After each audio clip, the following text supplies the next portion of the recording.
ሰላም ሰላም ውድ ቤተሰቦች እንደምን አላችሁ? እንግዲህ ዛሬ እዚህ እኛ ስቱዲዮ እንገኛለን። እዚህ እኛ ስቱዲዮ እንግዲህ አንድ እንግዳ መታለች። እስቲ ከእሷ ጋር ትንሽ ቆይታ እናደርጋለን። ከኛ የምትፈልገው ምንድን ነው እና ምን አይነት ታሪክ ይዛ መታለች የሚለው አብረን የምናይ ይሆናል። መልካም ቆይታ። ሰላም እህታችን፣ እንዴት ነሽ? ሰላም፣ እንዴት ነህ? አለን እግዚአብሔር ይመስገን። እንዴት ነሽ? እስቲ ያለውን ነገር እስቲ በደንብ አድርገሽ ያለውን ታሪክ ለተመልካቾቻችን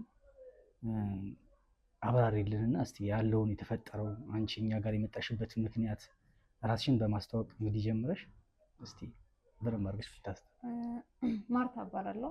እሺ። ያው በጣም አንድ የገጠመኝ ጉዳይ አለ ማለት በጣም የጨነቀኝና በጣም ትንሽ ጸጸት ውስጥ የገባሁበት መንገድ አለ እና ደግሞ የሆነስ መናገር በጣም የተወሳሰቡ ነገሮች አሉ እና እኔ ለብዙ ዓመታት የደበቅኩትኝ እውነት አለ እና እሱን ለመናገር ነው እዚህ ድረስ የመጣሁትኝ።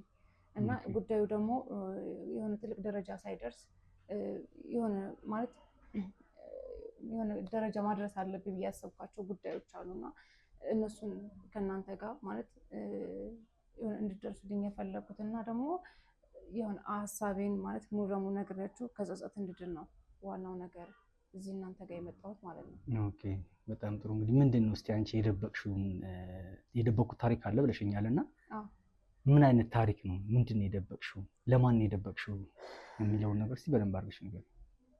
ያው እንደነገርኩ ማለት እኔ ስሜ ማርታ ነው ነገር ያለው ከእናት ከአባቴ ጋር ነው እሱ ነው የነበረው። መጀመሪያ እናቴ ማስተዋል ትባላለች፣ አባቴ ደግሞ 50 አለቃ ሞገስ ይባላል። የ7 ዓመት ልጅ ያለውን በህይወት የሞተው በጦር ሜዳ ማለት ነው። በደግ ጦርነት ጊዜ ነው ህይወቱን ያጣ እና እንግዲህ እኔም ህፃን ስለነበርኩ የ7 ዓመት ልጅም ስለነበርኩኝ እናቴ ያው እኔም ብቻ ለማሳደግ ተገደደች እና የሚገርመው ነገር እንደዛም ሆኖ ለማግባት ፍቃደኛ አይደለችም ምናምን በቃ ብዙ ነገሮች ዋጋ ከፍላ እኔን ለማሳደግ ብዙ ነገሮች እያደረገች ነበረ። የሚገርም ነገር ግቢያችን በጣም ሰፊ ነው፣ ብዙ ነገሮች አሉ፣ አትክልቶች አሉ፣ ብዙ ነገር። ያ ነገር ደግሞ አባቴ ብዙ ዋጋ ከፍሎ ያን ቤት የመሰረተ ማለት የገዛበት ነበረ። እንደነገርኩ በጦር ሜዳም ቢሆንም ወታደርና ቢሆንም በዛን ጊዜ ቦታ ያነከ ውድም አልነበረም። ብዙ ነገሮችን የማግኘት ቻንስም ስለነበረ ግቢያችን በጣም ሰፊ ነው። የተወሰኑ ክፍሎች አሉት እኛ ከምንኖርበት ቤት ውጭ ማለት ነው። እና እንደነገርኩ እዛ ውስጥ እኔና እናቴ ብቻ ነበር የቀረን። አባቴ ከሞተ ከጦር ሜዳ ከሞተ በኋላ እኔና እናቴ እዛ ቤት ውስጥ ብቻችን ቀረን። በቃ የሆነ ጨለማ ህይወት ውስጥ ነበር የገባ ነው። እኔም ልጅም ስለነበርኩኝ ያን ያክል ነገሮችን ትኩረት የማደርግበትን ጊዜ ላይ አልነበርኩም እና እናቴ በጣም አዝና ነበረ። ምክንያቱም በሚልክላት ገንዘብ ብዙ ነገሮች እሱ ከሚያደርግላት ነገር ነበር ስታሳድገኝ የነበረው። ያን ያክል ስራ አልሰራም ነበር እናቴ። በመጨረሻ ላይ በቃ ቤት ውስጥ ግቢያችን አትክልት ምናምን ስለነበረ እሱንም የሸጠች የሆነ ነገር በማድረግ ጉሊትም የተለያዩ ነገሮችን እያደረገች ምንም ማሳደግ ጀመረች። እንደዛም ሆኖ ግን ጎረቤታችን አለች፣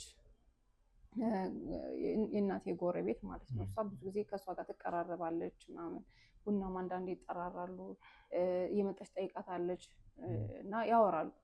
እና የእሷ የጎረቤታችን ቤተሰብ ከክፍለ ሀገር የመጣ አንድ ሰው ነበረ እና ስሙ ንጉስ ይባላል። እና እሱ ደግሞ ከጎረቤታችን ጋር ይመጣን ቤት ምናምን እየመጣ በጣም ያስቀና፣ በጣም ቀልደኛ ነው፣ ያወራን። በቃ ቤታችን ሳቅ የለም ነበረ፣ በቃ ጨለማ ህይወት ውስጥ ነበር እና እሱ ሲመጣ በቃ መሳቅ ጀመርን ምናምን። የመጀመሪያ ጊዜ በቃ መታ አስተዋውቃን ምናምን ከኛ ጋር አውርታ ምናምን ጎረቤታችን ከንጉስ ጋር አስተዋወቀችን፣ አወራን ምናምን። በቃ በጣም ቀልደኛ የሆነ ሰው ነበረ። በመጨረሻ እየተደጋገመ ሲመጣ ምናምን የሚገርም ለእኔ ከረሜላ፣ ብስኩት፣ የተለያዩ ነገሮች ጣፋጭ ነገር የሆኑ ነገሮችን ይዞ ሊመጣ ነበረ። እኔም ልጅ ስለነበርኩኝ በቃ እንደዛኛ ያጫውተኛል ምናምን ከኔ ጋር በቃ የሆነ ቀልዶችንም ብቻ የሆነ ደስ የሚል አይነት ነገር ውስጥ ቤታችን ተፈጠረ እና ከጊዜ ወደ ጊዜ እየተላመድን በቃ ቤትን እየመጣ ምናምን ብዙ ነገሮችን ማለት ያደርግ ነበረ ምናምን። ከዛ እናቴ በቃ ይሄ ሰው በጣም መልካም ነው ማለት ሰዎችም አንዳንዴ ለምን አታገቢም እንደዚህ ምናምን ሲሏት ማግባት ፍላጎት ምናምን አልነበራትም። ግን ይሄ ሰው ቤታችን ላይ በቃ ጥሩ ደስታ ፈጥሯል። መልካም ሰው ነው፣ የስራ ሰው ነው። በጣም ቤታችንን ይሄ በብርሃን ሞልቶታል። ይሄን ሲሆን ደግሞ በቃ በሰው ጫና ምናምን በቃ አግቢው ምናምን ስትባል ያው ጎረቤት ምናምን የሆነ ነገር ማለቱ አይቀርም እና በቃ ካልሆነ ገናም ወጣትም ስለነበረች እሺ ብላ ምናምን በቃ ያለው ነገር ተቀበለች። ኦኬ ማለት አሁን እናትሽ እንግዲህ እሱን ስታገባ ማለት ያው ወደዋለች ነው ወይስ ጎረቤትና አጠገብ ያሉ ሰዎች አግቢ ስላሏት ነው? ጥሩ ሰው ነው፣ መልካም ሰው ነው። እንደነገርኩ ለኔም ያለኝ ከኔ ጋር ያለው ቀረቤታ በጣም ደስ ብሏት ነበር። እናቴ ከሱ ለኔ የሚያደርግልኝ ነገር ሲመጣ ባዶ እጁን አይመጣም። የተለያዩ ሙዝ ይዞ ይመጣል። ይሄ አትክልት ነገር በቃ የተለያዩ ነገሮች ከረሜላ፣ ጣፋጭ ነገሮች፣ ብስኩት ነገሮች ይዞ ስለሚመጣ በቃ ከኔ ጋር የሚያደርጋቸው ግን ልክ እንደ ልጅና አባት አለ የሚንከባከባኝ ነገር ልክ እንደዛ አይነት ነገሮች ሲያደርግ እናቴ በጣም ደስተኛ ሆነች። በቃ ያን ነገር ተጽዕኖ አደረገባት። ማለት ለልጄ ጥሩ አባት የሚሆን አይነት ነገር ነው ብላ ማሰብ ጀመረች። እሱን ማይታ በቃ ጎረቤትን በቃ አግቢ እሱ ጥሩ ሰው ነው መልካም ነው ምናምን ሲሏትኝ በቃ ማለት ፈርታ ነበር። አባቴ በጣም ተወደው ስለነበረ ድጋሚ ሌላ ህይወት የመኖር ፍላጎት ምናምን አልነበራትም። ግን በቃ ያለው ነገር ስታይ ደስተኛ ሆነች ምናምን እኔም ደስተኛ መሆን ስታይ በቃ ላግባ ብላ ወሰነች። እሱን አገባች ማለት ነው። እና አግብታ ስትኖር በጣም ደስተኛ ሆነ ቤታችን። እናቴም በቃ ይሄ ጉሊት መሸጥ ምን ነገር መውጣት ፍላጎት የላትም። ምክንያቱም እሱ በጣም ባለሙያ ነበረ፣ አናጺም ስለነበረ ጥሩ ገቢ ያገኛል፣ ጥሩ ገንዘብም ስለነበረው ቤታችን በብዙ ነገር ተሞላ። በቃ ሲመጣ በቃ በጊዜ ነው የሚመጣው። ከስራ ውጭ ያለው እኛ ጋር ነው የሚያሳልፈው። ደስተኛ ህይወት ሆን በቃ እሱ እንደ ልጅ እንደ አባት ሆኖ እኔ እንደ ልጅ ሆኜ ማለት እዛ ውስጥ ይንከባከበኛል። እናቴን ልክ እንደዛው ቤታችን ትልቅ ደስታ ተፈጠረ። ከዛ ጊዜያቶች ሄዱ። እንደዛም እያልን መኖር ጀመርና ከጊዜ በኋላ እናቴ ጸነሰች። ከኔ ቀጥሎ እንግዲህ የእናቴ ልጅ ነው ዮሴፍ የሚባል ልጅ ተወለደ። እሱ ከተወለደ በኋላ በቃ ይበልጥ ንጉስ በጣም ደስተኛ ሆነ። በቃ ልጅ አገኘው ብሎ በቃ ብዙ ነገሮችን ይበልጥ ለእናቴ ያለው እንክብካቤ በጣም ይለያል። የሚገርም ነገር በጣም ደስተኛ ሆነ። ቤታችን በጣም በብዙ ነገሮች በበረከት ተሞላ። ከዛም በኋላ ማለት ሁላችንም በደስታ እየኖርን ነው። ድጋሚ ልክ ከ2 ዓመት በኋላ እናቴ ትጸንሳለች እና የሚገርም ግቢያችን በጣም ሰፊ ነው። አትክልት በጣም ብዙ ነገሮች አሉት ብዬ ነበር እና ያም ሆኖ ግዴታ አትክልተኛ ያስፈልገናል እና ማለት የሚገርም ያ አትክልተኛውን ያመጣው ንጉስ ነበረ። ማለት እናቴ እንድታርፍ ስለሚፈልግ አትክልተኛ ምናምን መጀመሪያ አልነበረንም። እናቴ ያው ብዙም ስራ ስላልነበራት ሙሉን ያለው ግቢ የምትንከባከበው የምትለው እሷም ስለነበረች በቃ እሱን ሲያይ ምናምን በቃ አላስቻለውም። ምክንያቱም ሰው መርዳት በቃ ሰው ሲንገላታ ሲሰቃይ ማየት አይፈልግም እና በጣም መልካም ሰው ስለነበረ እናቴን ለማሳረፍ ሲል አትክልተኛውን ይዞ መጣና እሱን አስቀጠረው ማለት ነው። ራሱን ይዞ የመጣው? አዎ ራሱን ይዞ የመጣው እና ያ ሰው ደግሞ በቃ እናቴ ሰው ያላት አመለካከት ቤት ሲራብም የሆነ ነገር ማድረግ ስለማትፈልግ በቃ ማህበራዊ የሆነ ህይወት በጣም የምትወደው። እኛ ቤት ሰው እንኳን ሰላም ብሏት በቃ ሰው ሲያልፍ ግብ ወደ ቤት ምናምን ብላ ማብላት ማጠጣት የምትወድ እናት ናት።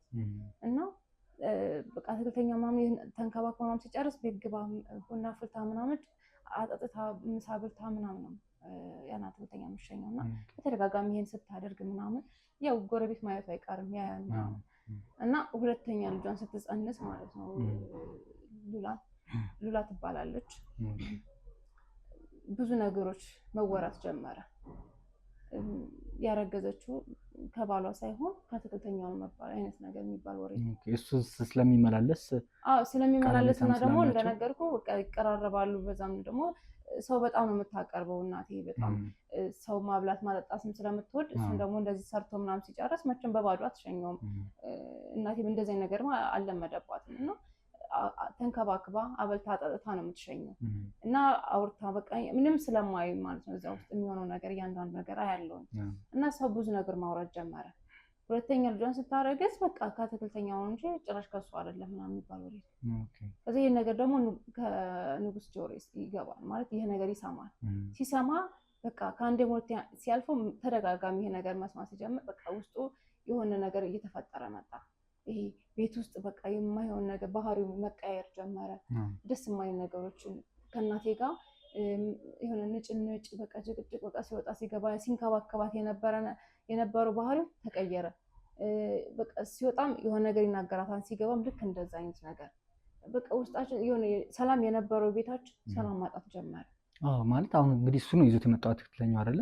አትክልተኛው እሱን ይዞት መጥቶ ከእሱ ጋር ይቀራረባል፣ ይታወቃል። እና ከእናትሽ ጋር ከመጨቃጨቅ ይልቅ እሱን ቀርቦ ቢያናግሩ ማለት እናትሽ ታውቃለች አይደለ? እውነቱን አይናገርም ብሎ ስለሚያስብ ነው። አሁን አንደኛ ደግሞ በቃ ይሄን እነዚህ ሰዎች እንደዚህ ብሎ የሚያወሩት የሆነ ነገር አንዳች ነገር የሆነ ነገር ቢያዩ ነው እንጂ ከመሬት ተነስቶ ይሄን አይሉም ብሎ በቃ አይምሮ ያለው እሱ ነው። በቃ እናቴ መጠራጠር ጀመረ።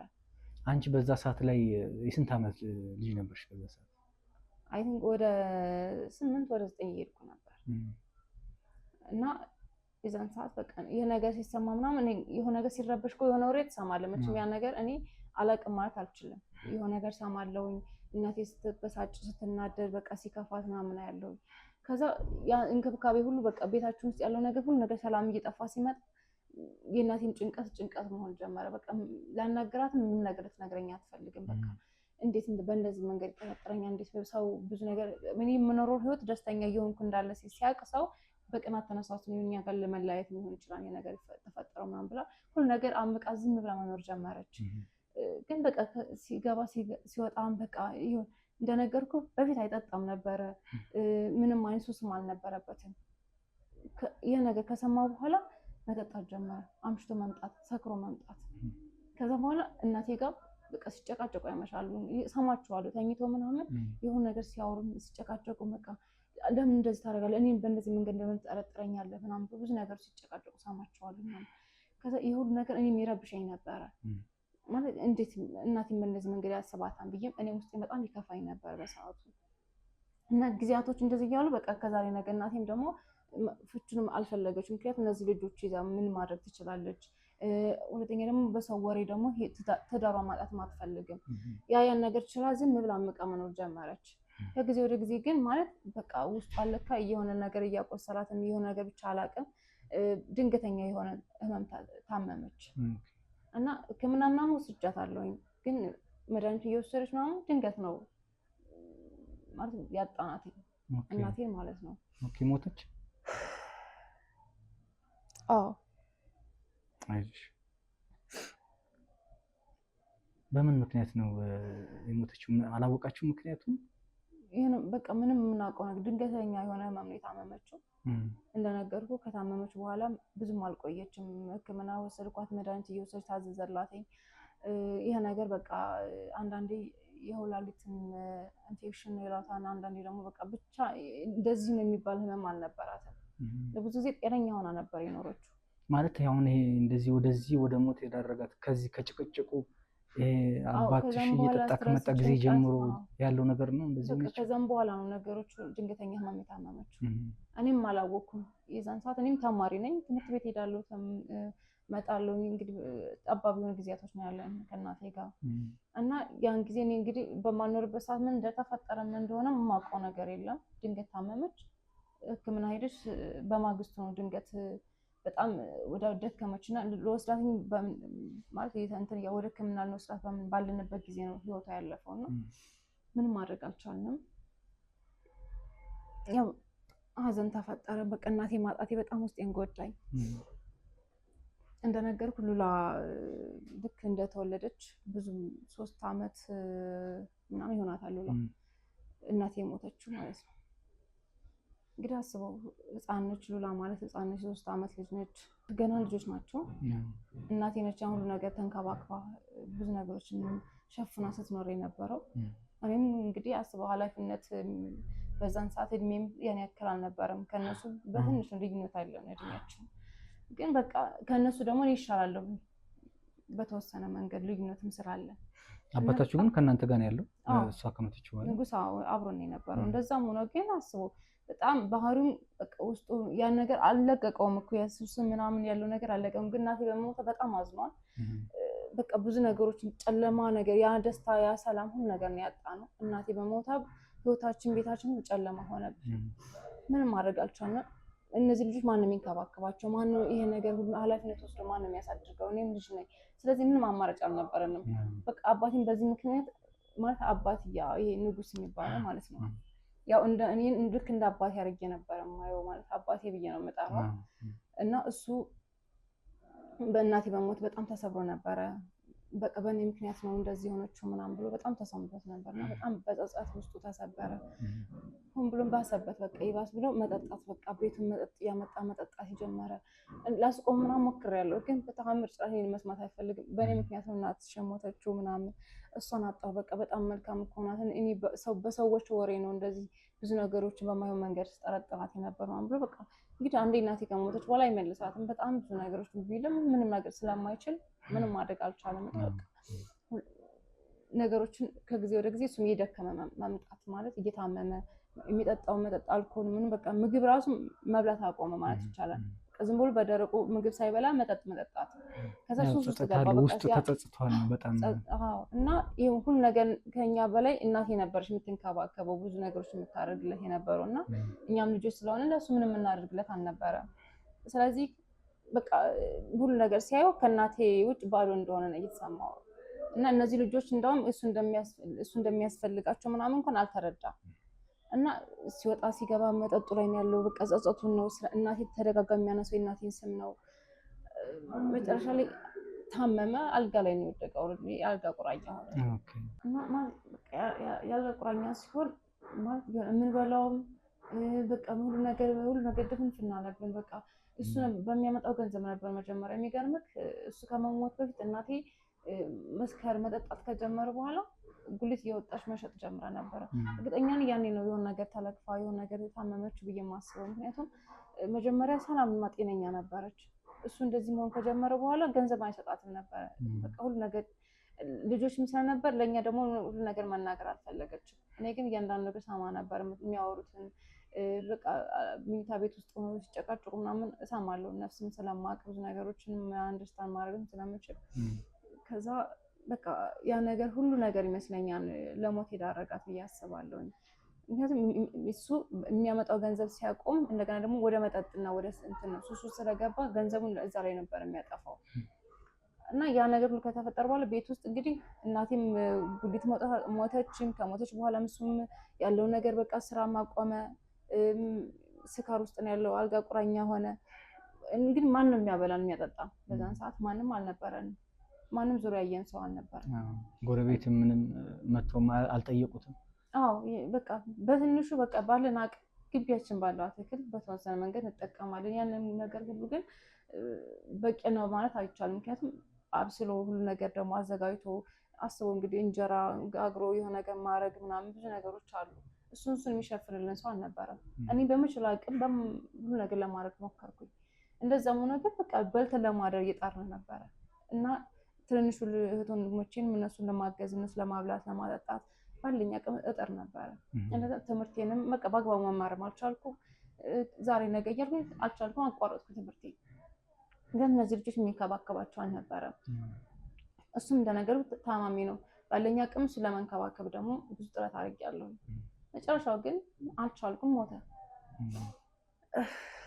እና ያሳዝናል በጣም። እንግዲህ ያው እሱ ከሞተ እንግዲህ አንቺ ነሽ አሁን ትምህርትሽን አቋርጠሻል፣ ልጆቹም አሉ። አስበው ያ ሁሉ ነገር በአንዴ ሁሉ ነገር ነበር ያጣነው። የንጉስ መሞትም በቃ መጀመሪያ እሱም የሞተ ያኔ ነው። በቃ መስከር መጠጣት ከጀመረ ከዛ ነገር ያስተካክላል ብለን ጠበቅንም፣ ጭራሹን ብሎ ያልጋ ቁራኛ ሆነ። ከዛም መጨረሻ ሞት ሆነ። ምክንያቱም ምግብ መብላት አልፈለገም። በደረቁ ነበር ሲጠጣ የነበረው። ውስጡ ሁሉ ነገር ተጎድቷል። እንግዲህ ምን ነገር መቋቋም አይችልም። ሕክምና ምናምን ብንሞክርም ምንም ሳንቲምም አልነበረንም። የተሻለ ሕክምና ለመውሰድ እኮ ገንዘብ ያስፈልጋል። እኛም ልጆች ነን እና በዙሪያችን ደግሞ ሰዎች መጥተው ሊረዱንም ወይም ደግሞ ሊያግዙን የሚፈልጉ ሰዎች አልነበሩ። ብቻችን ነበር ሁሉ ነገር ስንጥር የነበረው። በቃ ያ ነገር ሆነ። ንጉስ ከሞተ በኋላ ምንም ነገር ማድረግ አልቻልኩም። በቃ ጭልምንም አለብን። ወዴት ልግባ? ወዴት ምንም ነገር ማድረግ አልቻልኩም። እንደነገርኩ በቃ እዛ ግቢያችን በጣም ሰፊ በመሆኑ እናት ክትም ስለነበረ እሱ ነበር ሲያግዘን የነበረው። ያ ነገር ባይሆን ኑሮ ጎዳና ላይ ወጥተን መለመን ነበር ያለን አማራጭ። ግን በቃ እንደዛም አትክልቱን እያወጣሁ ነው መሸጥ ጀመርኩኝ። እዛ ላይ ግቢ ውስጥ የተተከሉት አትክልቶች ማለት ነው በጣም ብዙ አሉ እና እነሱን እያወጣሁ መሸጥ ጀመርኩ። እሺ እንግዲህ ማለት አሁን አባትሽ ሞቷል፣ እናትሽም የለችም። እንግዲህ በዚህ ውጣ ውረድ ውስጥ ደግሞ አንቺ ልጅ ነሽ። እነሱን ተሸክሞ እንደዚህ ማስተዳደር፣ እነሱን ይሄን ያክል መንከባከብ በጣም ከባድ ነው እና በምን ስንት ላይ ደርሰሻል? ምን ያህል እድሜሽ ይሆናል በዛ ሰዓት ላይ? እንግዲህ በጣም ከባድ ነው ሁሉ ነገር። እንግዲህ ንጉስ ከሞተ በኋላ አይ ቲንክ እሱ የሞተ ሰዓት እኔ ወደ 15 ዓመት ይሆነኛል። ዮሴፍ ጋር የሚገርም የ13 ዓመት ነው ልዩነት አለን። ከሉላ ጋር ደግሞ ከሉላ ጋር 13 ዓመት ከዮሴፍ ጋር ደግሞ ወደ 10 ዓመት ምናምን እሱ እንደነገሩ ትንሽ እንቀራረባለን እና ያው ከነሱ የተሻልኩኝ እኔ ነኝ። የሚሻሉትን ተስማቀው ነገሮች ማገናዘብ የምችለው ሁሉ ነገር ልቋቋም የምችለው እኔ ነኝ ከነሱ እና ግዴታ ደግሞ ኃላፊነት ወስጄ ላሳድግ የምችለው እኔ ነኝ። ምክንያቱም እነዚህ ልጆች ከኔ ውጭ ማንም አያውቁም። እኔም ከእናቴ ከአባቴ ውጭ ብዙም አውቀው ሰው አልነበረኝም። ስለዚህ እንደ ኃላፊነት እነሱ ማሳደግ ስላለብኝ ትምህርቴን አቋርጬ የጉሊት ስራ እየሰራሁኝ ግቢያችን ያለውን አትክልት እነሱን እያወጣሁ መሸጥ ጀመርኩኝ። አንዳንድ ነገሮች መሸፈን፣ ከዛም ደግሞ ግቢያችን ያለውን አትክልት እንደ ምግብ እየተጠቀምነ እነሱን ተንከባክቤ ማሳደግ የኔ ኃላፊነት ሆነ። ከዛ ያን ነገር እያደረግኩ ምናምን በቃ ብዙ ውጣ ውረድ ቢኖሩትም እንደዛ ሁኜ በቃ ብዙ ነገሮች ችዬ ማለፍ ጀመርኩኝ እና እነዚህ ልጆች ዋናው ነገር የምነግርህ ማለት ነው እንግዲህ እናቴ ስትሞት ብዙም ሉላ ነፍስ አታውቅም። ዮሴፍም እንደዛ ቢሆንም ግን ገና እናታቸውን ይለያሉ የሚል ሀሳብ የለኝም እና ማለት አሁን እናትሽ ማለት በፎቶ በምናምን መለየት አይችልም። የነገርኳቸው ያደኩት ነገሮች አሉ እና ብዙ ነገሮች ስነግራቸው ነበረ። እና እናታችሁን እንዳጣችሁ በምክንያት አባትሽን ያጣችሁበት ምክንያት እነሱን እያደጉ ሲመጡ በሂደት ትነግሪያቸዋለሽ ለእነሱ ነው ወይስ? አይ አይደለም፣ እሱ ነው ዋናው ነገር። እኔ ልነግርህ የፈለኩት በጣም ውስጤን የጸጸተኝና ብዙ ነገሮች እየተፈጠሩ ያሉበት መንገድ አንድም የሰራው ስህተት አለ። መጀመሪያ ላይ ማን ነው እንደነገርኩህ ንጉስን ከሞተ በኋላ ልክ እንደ አባቱ አሳድጎኝ እናቴ ከመሞቷ በፊት እንግዲህ የኔ ወላጅ አባቴ ማለት ነው ያ ግቢ እንደነገርኩህ የአባቴ ነው። ብዙ ነገሮች ዋጋ ከፍሎን ያንን ቦታ ያገኘው ትልቅ ግቢ ነው። ብዙ ነገሮችን ሲያደርግ የነበረው ያ ነገር እናቴን ያገባትኝ ያው ካገኘው በኋላ ገባ ወደዛ ግቢ የመጣችው እናቴ ነች እና ከሞተ በኋላ እንግዲህ ይሄ ሁሉ ነገር ተፈጥሮ ዮሴፍ እና ሉላ ከተፈጠሩ በኋላ ይሄ ነገር እነሱ የሚያውቁትኝ ማለት ማዶጎ ቤት እንዳገኘኋቸውና እዛም ጥቼ ማሳደግ እንደጀመርኩ ማለት ለነሱ የነገርሻቸው? ምን እንደዚህ ማለት ለምን መዋሸት አስፈለገ? ምክንያቱም እዚህ ጋር የምትገናኙት በእናት ነው አይደለ? ስለዚህ መናገር ያለብሽ በእናት እንደምትገናኙ እውነታውን እነሱ እያወቁ እንዲሄዱ ማለት ነው። እንግዲህ መጀመሪያ እንደነገርሽኝ እናትና አባትሽ የሞቱበት ምክንያት ሁሉ ነገር እያስረዳሽ እየመጣሽ ነው አይደለ? በእንደዚህ ሆና ታማ ነው እሱም እንደዚህ ሆኖ ነው ብለሽ አስረድተሻልና ስለዚህ እዚህ ጋር ስትደርሽ ደግሞ አሁን አንቺ በእናት እንደምትገናኙ እነሱም ትንሽ ነፍስ እያወቁ ሲመጡ እውነታውን ማወቅ ስላለባቸው ነው። ስለዚህ ምንድነው አንቺ አሁን ይሄን መዋሸት ያስፈልግበት ምክንያት? የሁሉ ነገር ዋጋ ከፍዬ ብዙ ነገሮችን ካደረኩ በኋላ ይሄን አንድ ስህተት ሰራው። በቃ እንዴት እንደሆነ ራሱ ላስበው እንኳን ራሱ አልችልም። ምንድነው ስህተቱ የሰራሽው? ሰዓቱ በቃ ምን እንደነካኝና ምን እንደሆንኩኝ የእውነት አላውቅም። መዋሸትሽ ነው ስህተቱ?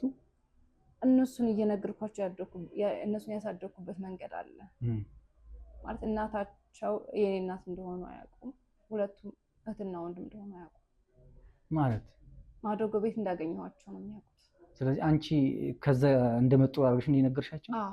እና እኔ ብቻዬን እንደሆንኩና እነሱን በቃ አዝኜ እነሱን እያሳደግኳቸው እንደሆነ ልክ እንደ እህትና ወንድም እንዲሆኑ አድርጌ እነሱን እኔም ብቸኛ ከመሆን አንፃር እህት እንድትሆኑ ብዬ ነው እዚህ ቤት ያመጣኋችሁ እና በቃ ማለት በጥሩ ስብዕና ጥሩ መልካም ነገር ይዘው እንዲያድጉ እና አብረን ብዙ ነገሮች ለወደፊት እንደምናደርግ ምናምን በቃ ብዙ ነገሮች እየነገርኳቸው ነው ያደጉት። እነዚህ ልጆች እውነታውን አያውቁም። እነዚህ ልጆች እንግዲህ እኔ የነገርኳቸው ነገር በቃ ይሄ ከእውነት የራቀ ነገር ነው። በአባቴ መልካም ፍቃድ አምጥቼ እያሳደግኳቸው እንደሆነ ነው የሚያውቁት። ይህ ነገር ደግሞ እንዳደርግ ያደረገኝ ሲገፋፋኝ የነበረው ነገር ማለት ጥሩ አባት ሆኖ ሲያሳድገኝ የነበረው ንጉስ መጨረሻው ግን ያ ነገር ሆኖ ክፋቱ እናቴ እንደዛ ሲያደርጋት የነበረው መጨረሻ ላይ ባልሆነ መንገድ እናቴን ሲጠረጥራት እና በቃ ደስታችንን ሙሉ ለሙሉ ወደ ጨለማ ህይወት እንደከተተን ክፋቱን አየሁ። እውነት ለመናገር የሰው ልጅ በእንጀራ አባት ማደግ የለበትም። በቃ እኔ ክፋትን ያስተማረኝ እሱ። እኔ አባቴ መልካም ባይሆን ኑሮ እኔ ሙሉ ለሙሉ ክፉ ነበር የምሆነው በሱ ስራ። አሁን ምናልባት እዚህ ጋር አባትሽ ክፉ ነው እያልሽ ነው እና አባትሽን ክፋት አለበት እያልሽ ነው? ምንድን ነው የእንጀራ አባቴ? አዎ፣ ምክንያቱም እናቴ ጤነኛ ነበረች። በቃ እሱ ወደ ህይወት መጥቶ ደስተኛ አድርጓት ነበር። መጨረሻው ግን ለሞት ዳረጋት። በቃ ብዙ ነገሮች እሷ በማታውቀው ነገር አላገባም ብላ በቃ ጥሩ ሰው ወደ ቤቴ ከመጣ ብላ ተቀብላ ልጆች ከወለደች በኋላ እንግዲህ አስበው ሉላ ከተጸነሰች በኋላ ነው ሁሉ ነገር በቃ ህይወታችን መጨለም የጀመረው። ምክንያቱም በማይሆን ሰው እንዴት በአትክልተኛ እንዴት እንደዚህ አይነት ነገር ጥርጣሬ ሰዎች ባሉት መንገድ እናቴ መልካም ስለሆነች እና ሰዎችን ስለምትንከባከብ ስላበላች ስላጠጣች እንዴ በእንደዚህ መንገድ እንዴት ይጠረጥራታል? ማለት ለአንቺ ከዛ በፊት ለአንቺ በጣም ጥሩ ሰው ነበር፣ መልካም ሰው ነበር። እንደ አባት አሳድጎሻል፣ ተንከባክቦሻል አይደለም? ስለዚህ እዚህ ጋር ይሄን ነገር ጥርጣሬ ስላደረብሽ እሱ ደግሞ እዛ ጋር ማንም ባልና ሚስት ይጠራጠራሉ፣ ምንም ነገር ሊኖር ይችላል። ግን ይሄ ምክንያት ሆነ እንደነገርኩ ሌላው ነገር ይቅር በቃ ልጆችን እንኳን እንደ ኃላፊነት ወስዶ እናቴ እንደዛ ብሎ ጠርጥሮ እንኳን የኔ ልጆች ናቸው ብሎ አምኖ አለመቀበሉና ኃላፊነት ወስዶ የሚያመጣውን ገንዘብ መጠጥና ስካር ላይ ይሄ ሱስ ውስጥ ከማስገባት እናቴን ጎዳና ላይ አውጥቶ ማለት ይሄ ጉልት አውጥቶ እንድትሸጥ ብዙ ነገሮች እንድታረግ ያደረጋት ገንዘብ ስለማይሰጣት ነው። ብዙ ነገሮች እያደረገ እሱ ግን ለራሱ ሱስና ስካር ውስጥ መግባቱ ነው። ምክንያቱም ባልሆነ ጥርጣሬ ውስጥ ነው ራሱ እንደዛ ከቶ እናቴንም በጭንቀትና በብዙ ነገሮች በንዴት በብስጭት ህይወቷ እንድታጣ ያደረጋት በሱ ምክንያት ነው ብዬ ነው የማስበው። እሱም ራሱን ቀጣ ማለት ተጸጸተ። ያን ነገር እያየሹ ነው ፊልም የሱ መጸጸት ደግሞ እናቴን አላዳናት። ስለዚህ ይሄ ያንቺ ሐሳብ በቃ እኔ እያየሁት ያደግኩት ነገር ነው። በቃ ውስጤን በጣም ብዙ ነገሮች ተሰብሮኛል፣ ብዙ ነገሮች አድርጎኝ፣ ግን የአባቴ መልካምነት ነው እነሱ እንደዛ አድርጌ እንዳሳድግ ያደረገኝ። እንደዛም ሆኖም ግን አባቴ ብዙ ነገሮች ጥሩ ብዙ ነገሮች ሲያደርግ የነበር አባቴ ያን ንብረትና ውርስ ማንም እንዲወርስብኝ አልፈልግም። ያን ሁሉ ነገር የአባቴ ነው። እነሱ ደግሞ በእናትም ቤተሰብ ብንሆንም እህት ወንድም ብንሆንም ያ ነገር ግን የአባቴ ንብረት ነው። ስለዚህ እንዲጋሩን ደግሞ አልፈልግም። ስለዚህ አንቺ ንብረት እንዳይጋሩሽ ነው ይሄን ነገር ከታች ጀምረሽ አሁን እዚህ ጋር ለኔ የምትነግሪኝ ነገር አይደለም። እዛ ጋር ግልጽ አድርገሽ የነገርሻቸው ማለት ነው። የእነሱ አባት ምንም ነገር ያደረገልኝ ነገር ማለት ያተረፈልኝ ነገር አልነበረም። እናቴን አሳጣኝ። ሆን ብሎም ደግሞ እነዚህ ልጆች ገና በልጅነታቸው ጥሎብኝ ነው የሞተው። እሱ ገብቷል። ባይጠጣ ባይሰክር የሆነ ነገር ባያደርግ ኑሮ እኮ ምናልባት እነዚህ ልጆች ቁም ነገር ማድረስም ይችል ነበረ። እኔንም ትምህርቴንም እንዳልማር አድርጎኛል። አስበው ብዙ ነገሮችንም እንዳላደርግ አድርጎኝ ብዙ ነገሮችን አጥቼ እንደ ልጅነቴ ሳልሆን እነዚህ ልጆች ኃላፊነት ወስጄ ሳሳድግ የነበረው እኔ ነኝ። ስለዚህ ይሁን ነገር ዋጋ ከፍዬ ደግሞ ድጋሚ የአባቴን ንብረት የሆነውን እንዴት ሊወርሱ ይፈልጋሉ? ስለዚህ እነዚህ ልጆች እንግዲህ ከመጀመሪያ ጀምሮ ስትነግሪያቸው የነበረ እውነታውን ሳይሆን ከማደጎ እንደመጡ ነው። አሁን ለኔ እንደነገርሽኝ ለነሱ እውነት አልነገርሻቸውም ማለት ነው? አልነገርኳቸውም። እና እንደዛም ሆኖ እንግዲህ ዮሴፍ 10ኛ ክፍል ከደረሰ በኋላ ትምህርቱን አቋርጦ የግል ስራ ማለት ትምህርት ተማረ። ሙያ ተምሮ ነበረ። እሱም መካኒክ ነበር የተማረው። ከዛም እሱን ሙያው በጣም ፈጣን ልጅ ነው በነገራችን ላይ እና በጣም ጎበዝ ልጅ ነው። እሱን ከተማረ በኋላ እነዚህ ስራዎች ተቀጥሮ መስራት ጀመረ ምናምን እና ያው ገንዘብ ያገኛል፣ እሱንም ይሰራል። አሪፍ ልጅ ነው ማለት ጥሩ ስብዕና ይዘው ነው ያደጉት እነዚህ ልጆች። እና ሉላም ደግሞ አሁንም የኮሌጅ ተማሪ ነች እና እሷም እንደነገሩ በትምህርቷም ጎበዝ ነች እና በጣም አሪፍ የሆነ ነገር አለን ማለት እንደ ቤተሰብም እንደ ሁለቱ እህትና ወንድም እንደሆኑ እንደነገር አያውቁም። ከማደጎ እንደመጡ ነው። ግን ሲያድጉ ምንድነው ልክ እንደ እህትና ወንድም ሆነ ያደጉት። ሲያድጉ ከኔ ጋርም ያላቸው ሪሌሽን ግንኙነታችን በጣም አሪፍ ቤተሰብ ነን ማለት ይቻላል። እና ግን ከጊዜ ወደ ጊዜ በኋላ የማያቸው ነገሮች ለእኔ በጣም ጥያቄ እየፈጠረብኝና ልክ ያሉ ነገሮች ማየት ጀምሬያለሁ። እሱ ምንድነው ካልከኝ ሁለቱም ልክ እንደ ፍቅረኛሞች እየሆነ ያለው ነገር አለ። የማያቸው ነገሮች ሲጫወቱ ወይም ደግሞ ሲያወሩ መንገድ ላይ ሳያቸው ፍቅረኛሞች ነው የምታያቸው። እንትን የለም እየተቀራረቡ መጡ። ቀረቤታቸው በጣም በቃ ውስጤ ምን ማለት መናገርም ወይም ደግሞ የሆነ ነገር ማለትም አልቻልኩም። በጣም ግራ ገባኝ። እነዚህ ልጆች ወዴት እየሄዱ ነው? እውነት አያውቁም። ግን አሁን ላይ ምን ብዬስ ምን ማለት እችላለሁ? እውነታውን ቢያውቁ የአባቴን የሆነውን ነገር ሊካፈሉ ነው። ገብቶሃል?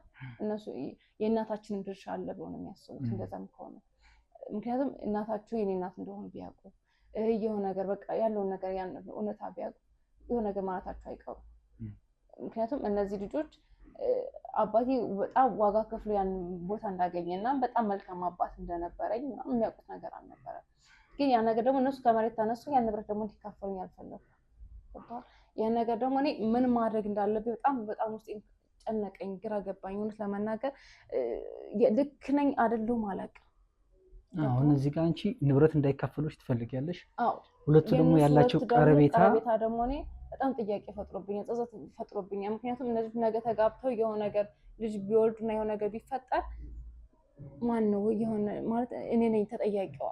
ገብቶሃል? ለዚህ መዳረግ የሆነ ነገር አንድ ቀን እውነት መውጣቱ አይቀሩም። እነዚህ ልጆች ወይ ደማችሁ ሲመረመር ወይ የሆነ ነገር ቢፈጠር ሁለታቸውም የሆነ የስጋ ዝምድና እንዳላቸው ቢታወቅ ሁሉ ነገር ጥያቄ የሚፈጥረው እኔ ላይ ነው።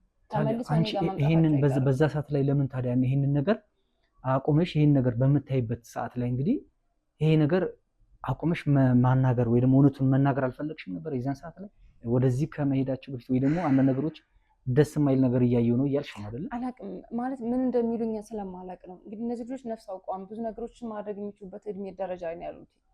ስለዚህ እኔ ላይ ምን አይነት አመለካከት እንደሚኖራቸው አላውቅም። አዎ ቢሆንም ግን ለምን መሰለሽ ያ ንብረቱ እንዳለ ይሁንና እዛ ጋር እንዲካፈሉሽ አትፈልጊም። በራስሽ ለፍተሻል፣ ጥረሻል፣ እዚህ ደረጃ ደርሰሻቸዋል እነሱን አይደለ? እዚህ ደረጃ ደርሰሽ እንግዲህ እንደ ታላቅ እህት ነው የሚያዩሽ። ከማደጎ አምጥቼ ነው እንደዚህ ያደረኳችሁ ወንድምና እህት አይደላችሁም ብለሻል። ዝምድና እንዳለን እኮ ያውቁም ነው። አዎ ግን ቢሆንም በቃ እዚህ ጋር እንደ ወንድምና እንደ እህት ስላደጋችሁ እናንተ አቁሙ። አንቺም ሌላ ማግባት ካለብሽ ሌላ፣ አንተ ማግባት ካለብሽ ሌላ፣ አብረው ስላደጉ በእናት ቤተሰብ ነን እንደዚህ ብዬ ሙሉን ታሪክ በነግራቸው በዛም ባይሆን እኮ ነው የምልሽ። በዛም ባይሆን አንቺ እንደ አብረው እንዳደጉ ወንድምና እህት ናችሁ።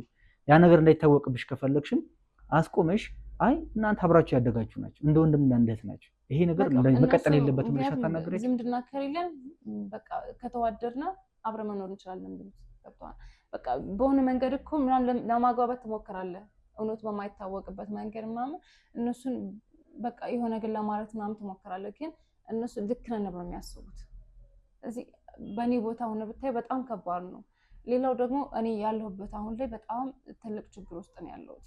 ከእነሱም አልፎ እኔ የነገር አምቄ የሆነ ነገር ብሆን እነሱ የእውነት እኔ ሙቼ ራሱን ነፍስ የምታርፍ አይመስለኝም።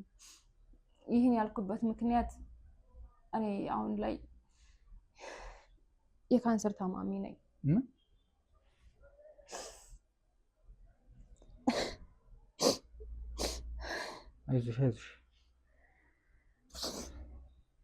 አይዞሽ ተረጋጊ። መቼ ነው ያወቅሽው ይሄንን? አሁን ወደ 1 ወር ሊሆን ነው ካወቅኩ። ግን ምንም ከፍተኛ ደረጃ እንደደረሰ እና የ8 ወር እድሜ እንዳለኝ የተነገረኝ። የ8 ወር? አዎ። እና መኖር እንደማልችል ምንም አይነት ገንዘብ እንደማያድነኝ እና ምንም አይነት መፍትሄ እንደሌለ ነው የነገሩኝ። ስለዚህ ያለኝን የአባቴን ንብረት እንኳን ሽጬ ልታከም ብል እንደማልድን አውቀዋለሁ። ስለዚህ ይህን እውነት አፍኜ ደግሞ እኔ መሞት አልፈለኩም። እነዚህ ልጆች ደግሞ እያየሁኝ አይኔ እያየ ሲጋቡ ወይም ደግሞ ልጅ ሲወልዱ ማየት አልፈልግም። ምክንያቱም ያለችኝ እድሜም በጣም ትንሽ ነች። እንደምንም ማድረግ እንዳለብኝ አላውቅም። ውስጤ በጣም ተሰብሯል። በጣም ነው ያዘንኩት። ያ ሁሉ ዋጋ የከፈልኩለት ነገር ሁሉ ከንቱ ሊቀርብኝ ነው። ከባድ ነው፣ ያሳዝናል። ያውቃል እንደዛ ዋጋ የከፈልኩለት ማለት እንደዛ ማለት እዚህ ደረጃ የደረሰው በራሴ በዘራሁትኝ እሾ እንደዚህ አረሙ ነው በቅሎ እንደዚህ ደረጃ ደርሶ እንደዚህ ዋጋ እያስከፈለኝ ያለው በሰራው ስህተት ነው፣ በሰራሁት በደል ነው። ራስ ወዳድነቴ ነው እንደዚህ ያደረገኝ። ገንዘብ እንደዚህ እንዳይካፈሉ ንብረቴን ብዬ ነው የሁሉ ነገር እንዳደርግ ያደረገኝ። እንደዋሽ እነዚህ ልጆች እህት ወንድም አይደሉም ብዬ ብዙ ነገሮች እንዳደርግ ያደረገኝ በንብረት ምክንያት ነው። ያ ነገር ደግሞ ራሴ ነኝ ዋጋ እያስከፈለኝ ያለው።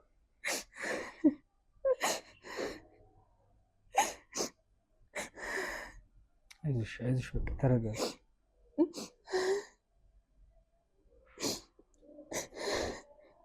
ተረጋጊ፣ አይዞሽ በቃ። እንደዚህ ጸጸት ውስጥ የከተተኝ በዚህ ምክንያት ነው ማለት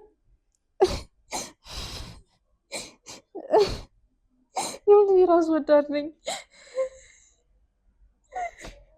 እነዚህ ልጆች አስበዋል ተጋብቶ ልጅ ቢወልዱ በቃ የትና የወንድም ልጅ ነው የሚወልዱት። እኔ ደግሞ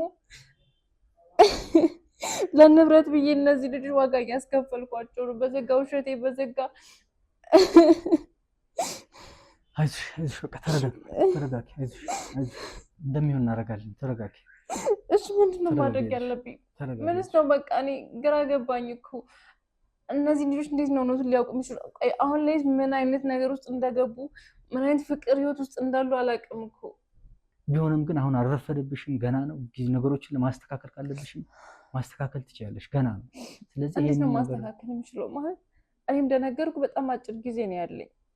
ይሄን ንብረት ደግሞ እኔ እንግዲህ ከሞትኩ ለማን እንዲሆን አይችልም፣ ለእነዚህ ልጆች ነው እንግዲህ። ምንም ላደርገው አልችልም። ምክንያቱም እኔም ህይወቴን በማጓጓት የሆነ ነገር አደርጋለሁ ብዬ የራሴን ቤተሰብ መስርቼ ልጆችን ወልጄ እዛ ቤት እኖራለሁ፣ ማንም ንብረቴን ሊካፈለኝ አይችልም በሚል ነበር ሀሳቤ። ግን በቃ አልሆን ብሎ በመዋሸቴና ልጆች በውሸት ማለት ባሳደግኳቸው ልክ እኔ ዋጋ አስከፈለኝ መልሶ። እኔ ነው እንግዲህ እንደነገርኩ እድሜን እያሳጠረ ያለው። እንደዚህ ተማሚ የሆንኩት የካንሰር ተማሚ የሆንኩት እርግጠኛ ነኝ እንደነገርኩ በራሴ ኃጢአትና በራሴ በሰራው ስህተት ነው። እና እንግዲህ አንቺ አሁን ከዛ ጀምሮ እዚህ ደረጃ ላይ የመጣሽበት ሁኔታ በጣም ብዙ መስዋዕት ከፍለሻል፣ ውለታ ከፍለሻል። እዚህ ጋር ደግሞ ጥፋቶች አሉ እንዳለ ሆኖ አንቺም አሁን እዚህ ጋር ታመሻል። አጭር ጊዜ ነው ያለሽ። ስለዚህ አሁን እነሱ ምን አይነት ሁኔታ ላይ ነው ያሉት? የእነሱ እንዴት ነው ቀረቤታቸው? እንደዛው ነው ወይስ ጥርጣሬ ነው ያለ? በቃ እነዚህ ልጆች እኔ ማለት ይሄ በዚህ ሂደት ከቀጠሉ ነው የሆነ ደረጃ ከመድረሱ በፊት እንድታግዘኝ እንድትረዳኝ ስለምፈልግ ነው። እባክህ በምትችለው አቅም አግዘኝ። ችግር የለውም። እኔ በምችለው ነገር እረዳሻለሁ። በቃ ያለሁበት ሁኔታ ይበቃኛል፣ በሽታ ይበቃኛል። እኔ ሌላ ጸጸትና ጭንቀት አልፈልግም። በቃ እኔ ሳለቅስም ብዙ ነገር ኑሬያለሁ። በቃ ግን ከዚህ በላይ መሰቃየትም ማልቀስም አልፈልግም። ቢያንስ እኔ እረፍት አግኝቼ ብሞት ነው፣ ነፍሴንም እረፍት አግኝታ ብሞት ነው የሚሻለኝ። ምክንያቱም እነዚህ ልጆች ነገ ምን እንደሚገጥማቸው አላውቅም። ህይወታቸው ተስተካክሎ እውነታውን አውቀው እያንዳንዱን ነገር በቃ በደስታ እንዲኖር ነው የምፈልገው። ዋጋ ከፍዬ እዚህ ደረጃ ደርሻቸዋለሁ። ብዙ ዋጋ ከፍያለሁ። ራሴንም ብዙ ነገሮችን አጥቼ ነው አስቡ። እኔ መማር እየፈለኩኝ ሳልማር ብዙ ነገሮችን እንደ ልጅነቴ መሆን እየፈለኩ ሳልሆን እነዚህ ልጆች ዋጋ ብዙ ነገር ከፍዬ እዚህ ደረጃ አድርሻቸዋለሁ። ከዚህ በኋላም ደግሞ እነሱ ህይወታቸው እንዲመሰቃቀልና የሆነ ነገር እንዲኖር አልፈልግም። በቃ እኔም ባለሁበት መንገድ በሽታዬንም በቃ ራሴን አስታምሜ በቃ ማለት ነፍሴንም አሳርፌ ብሞት ነው የሚሻለኝ። እነዚህ ልጆች መስመር ማስያዝ እፈልጋለሁ እና እባክህን በምትችለው አቅም አግዘኝና የሆነ ነገር ማድረግ አለብኝ። ፈጥኝ የሆነ ነገር በቃ ካልሆነም እሰየው፣ ከሆኑም ደግሞ የሆነ መፍትሄ መፈለግ አለብኝ። እያንዳንዱ እውነት ማወቅ አለባቸው። ትክክል፣ ችግር የለውም። አሁንም አልረፈደብሽም እና አይ ማለት ያለኝ ጊዜ በጣም የሽቅድድም ጊዜ ነው ያለሁት። በጣም ውስን ጊዜ ነው ያለኝ ማለት ዛሬ ነገ ጊዜ የሚሰጥ ሁኔታ ላይ አይደለሁም። በቃ ዛሬው ነገ ሳትል ፈጥነህ የሆነ ነገር ማስቆም አለብን። የሆነ ነገር መፍትሄ እንድትፈልግልኝ እፈልጋለሁ። ችግር የለውም። እንግዲህ እነሱንም ለማግኘት ሞክራለሁ። አንቺም ያለውን ነገር እዚህ ጋር ማድረግ የምንችለው ነገር ቢሆን ምንድን ነው በይበልጥ ደግሞ አንቺም ኑሮሽበት ያለው ነገር እውነታው ተነጋግረን እነሱ ጋር ያለውን ቀረቤታ ግንኙነታቸውን ማስቆም ካለብን እናስቆማቸዋለን። እዚሁ ስቱዲዮ ጠርታናቸው ሁለቱንም ቁጭ አድርገን ያለውን ነገር ሁሉን እውነቱን እንዲያወሩ እንደ ጨዋታ እያደረግን እውነቱን ነገር ያለውን ነገር እውነታውን እንዲያወሩ ያለው የግል ህይወታቸው ሊሆን ይችላል፣ ስለ ቤተሰባዊ ያለው ቀረቤታ እያነሳን እየተጫወትን እውነቱን ነገር እንዲያወጡ እናደርጋቸዋለን ማለት ነው። እሺ በቃ ጊዜ የሚፈጅ አይደለም። እባክህን በቃ ማለት ይሄን ነገር ትኩረት ሰጥተህ ቶሎ ብለህ ይሄን ነገር ማስቆም አለብን። ችግር የለውም። ያው ካንቺ አሁን ልክ ለኔ እውነቱን እንደተናገርሽው አለ አይደለ? እነሱም ቢመጡ ፊት ለፊት ቢኖሩም ያለውን ነገር እውነታውን በደንብ አድርገሽ ነው መናገር ያለብሽ። አይገባኝ ግን እኔ ማለት መጀመሪያ እስኪ አጣራልኝ። መጀመሪያ እነሱ ያሉበት መንገድ ትክክል ነው አይደለም፣ አሁን ላይ ምንድነው ፍቅረኛሞች ናቸው አይደሉም፣ የሆነ ነገር መጀመሪያ አጣራልኝና ከዛም በኋላ ደግሞ እንግዲህ እናወራለን። በቃ ችግር የለውም። እንግዲህ እኔ እነሱን ለማግኘት ሞክራለሁ። እንደዚህ አንቺን ስቱዲዮ እንደጠራሁሽ ቁጭ አድርጌ አወራቸዋለሁኝ። ከዛ በተረፈ ያለው ነገር ደግሞ አንቺ ተጨምረሽበት እውነታውን ከኔ ይልቅ እኔ ከመነግራቸው ይልቅ ደግሞ በአንቺ በጣም ያምራልና ብዙ መስዋዕት የከፈልሽ ብዙ ነገር አድርገሻል። በቃ እዚህ ጋር ያለው የሰው ልጅ ይሳሳታል፣ ያጠፋል ያለውን ነገርና ሁለቱንም ያለውን ነገር ምን አይነት ቀረቤታ ነው ያላቸው፣ ምን አይነት ዝምድና ነው ያላቸው የሚለውን ነገር በደንብ አድርጌ አጣርቼ እንግዲህ መጨረሻ ላይ ውጤቱን አብረን የምናይ ይሆናል ማለት ነው። ችግር የለውም። እንግዲህ ውድ ቤተሰቦች የነበረን ቆይታ እንደዚህ ይመስላል። እንግዲህ ከእህታችን ጋር አሁን ከዚህ በኋላ ያለው ቀጣይ ደግሞ እነዛ ወንድምና እህት እንግዲህ የሚተያዩት በሌላ ነገር በፍቅረኛሞች አይነት መንገድ ነውና የእነሱን ደግሞ በምን አይነት ሁኔታ ነው እነዚህ እውነቱን ነግረን ወደ ሰላማዊ መንገድ የምንመልሳቸው የሚለውን ነገር እንግዲህ እነሱን በማግኘት ደግሞ ከእነሱ ጋር ቆይታ አደርጋለሁ። እዚህ ስቱዲዮ ጠርቻቸው አንዳንድ ጥያቄዎችን እየጠየኳቸው ቀስ እያደረግኩኝ ምን ደረጃ ላይ ነው ያሉት የሚለውን ነገር አወጣጣለሁ ማለት ነው። እንግዲህ እስከዛው ድረስ አብረን እንቆይ። መልካም ጊዜ። ሰላም ውድ ቤተሰቦች እንደምን አላችሁ? እንግዲህ ያው ከማርታ ጋር የነበረን ቆይታ እንግዲህ በደንብ አድርገን አይተናል። አሁን ደግሞ እንግዲህ ከርብቃ የሉላን ስልክ ወስደናል። እንግዲህ ሉላ ምንድነው የምናደርገው? እንደውልላታለን። ደውለን ትልቅ ፕሮግራም አለ እዚህ ጋር የፍቅር ጨዋታ የሚል ፕሮግራም አለ። ይህን የፍቅር ጨዋታ ደግሞ እስከ 100 ሺህ ብር የሚያሸልምና የቤት እቃዎችን የሚያሟላ ነው እና ሁለት ፍቅረኛሞች ወይም ጥንዶች መጥተው እዚህ ጋር ከኛ ጋር ቆይታ ያደርጋሉ። እውነቱን ይናገራሉ። እውነቱን ከተናገሩ በኋላ የሽልማት ፕሮግራም እንዳለ እነግራታለሁ እና ስትመጣ ከማን ጋር ትመጣለች? ከፍቅረኛዋ ጋር ነው ወይስ ከዮሴፍ ጋር ትመጣለች? ይህንን ነገር ደግሞ እንግዲህ አብረን የምናይ ይሆናል። እስከዛው ድረስ መልካም ቆይታ። ሄሎ ሰላም ነው ሉላ፣ እንዴት ነሽ? ሄሎ ይሰማል? ሰላም ነው፣ እንዴት ነሽ? አለው እግዚአብሔር ይመስገን። እንግዲህ ስልክሽ ርብቃ ነበር የሰጠችኝና እዚህ አንድ ፕሮግራም አለንና የፕሮግራም አለን የፍቅር ጨዋታ የሚል ፕሮግራም ነው ያለንና እዛ የፍቅር ጨዋታ ላይ እንግዲህ ሁለት ፍቅረኛሞች ወይ ጥንዶች እንጋብዝና አንዳንድ የተለያዩ ጥያቄዎችን እንጠይቃለን። ጥያቄዎቹ ደግሞ እውነቱን ማን ነው የሚናገረው? እውነቱን የተናገረ እንግዲህ ሽልማት አለው። ሽልማቱም እንግዲህ በብር ደረጃና የቤት እቃዎችን ማሟላት ነው። እስከ 100 ሺህ ብር የሚያሸልም የፍቅር ጨዋታ የሚል ፕሮግራም አለንና እዛ ላይ መታችሁ እንድትሳተፉ ነው ከፍቅረኛሽ ጋር። ርብቃ ጓደኛሽ ነች አይደል? እና ስለዚህ ፕሮግራሙ ላይ የምትሳተፉ ከሆነ ቀጠሮ እንያዝና ፕሮግራሙ ላይ ተሳትፋችሁ የማን ያሸንፋል የሚለው የ100 ሺህ ብር ሽልማትና የቤት እቃዎችን እናሟላለን። መታችሁ እንድትሳተፉ እንድትወዳደሩ ነውና ምን ታስቢያለሽ? በጣም ነው ደስ የሚለኝ። በጉጉት ስንጠብቀው የነበረ ሁለታችንም እኔም ፍቅረኛዬም በጣም ስንጠብቀው የነበረ ፕሮግራም ነው። እንደዛ አይነት ፕሮግራም። ኦኬ ፍቅረኛ አለሽ ማለት ነው? በጣም ተወጂዋለሽ? ፍቅረኛሽን በጣም ተወጂዋለሽ አይደል? እንግዲህ ያው ምንም የምትደብቂው ነገር የለም። እንግዲህ እስካሁን ድረስ እውነት ነው ስታወሩ የነበረው። ስለዚህ እዚህ ፕሮግራም ላይ ስትመጡ ደግሞ ያለውን እውነታውን ነው የምታወሩት። እንግዲህ ስለዚህ ፈቃደኛ ናችሁ? ቀጠሮ ላይ ያዘላችሁና ትመጣላችሁ? በሚገባ ቅድሚያ እኛ ለድል በጣም ደስ የሚለኝ በቃ ስለዚህ እሱስ እንዴት ነው ፈቃደኛ ነው? ይመጣል በትነግሪው ፕሮግራሙ ላይ ይገኛል? እንደዛ አይነት ፕሮግራም ስናይ ሁለታችንም እንደዛ አይነት ፕሮግራም ላይ የመቅረብ ፍላጎት ነበረ ከአባቱና በቃ በጣም ጥሩ። እሺ ስለዚህ አሳውቃችኋለሁ ቀኑን መቼ እንደምትመጡት ፕሮግራሙን መቼ ቀጠሮ ይዝላችኋለሁ። መታችሁ እንግዲህ ዝግጁ ሆኑ። እኔም ደውዬ እጠራችኋለሁ ማለት ነው። ዌልካም ሻባቱ ይላል እንደሱ የሚለኝ አመሰግናለሁ። እሺ አመሰግናለሁ። እኔም እሺ ቻው። እሺ ውድ ቤተሰቦች እንግዲህ እንዳያችሁት ነውና ለመምጣት ፈቃደኛ ናቸው። እንግዲህ ማን ነው አብሯት የሚመጣው? ከማን ጋር ነው የምትመጣው የሚለውን አብረን የምናይ ይሆናል። እስከዛው ጊዜ መልካም ቆይታ